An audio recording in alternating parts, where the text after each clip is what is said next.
This is Jules Smalis, a student at Allderice High School and a Remake Learning Days Youth Ambassador. I just attended the Assemble Learning Party Afrofuturism event at Assemble.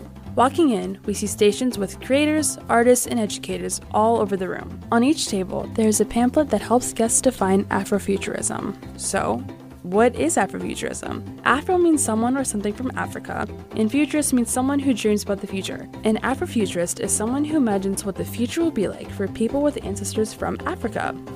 The first table is representing Toys Electronics, where they are empowering diverse students to become the superhero version of themselves. The app lets kids create avatars and have interactive experiences through math, music, literature, and more. The next table is empowering students through math. Cami is using her name to find her superpower. Each letter of her name is paired with a number, and she adds all the numbers together to find her superpower. This activity uses ancient practices and it helps students to solidify a mathematic foundation.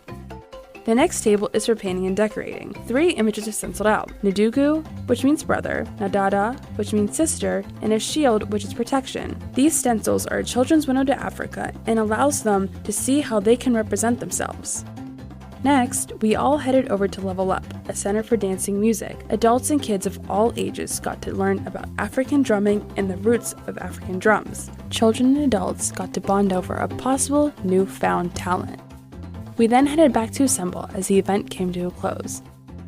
This event was a great opportunity for students to explore themselves and the superpowers that they have. For Remake Learning Days, this is Youth Ambassador Jules Smalis signing off.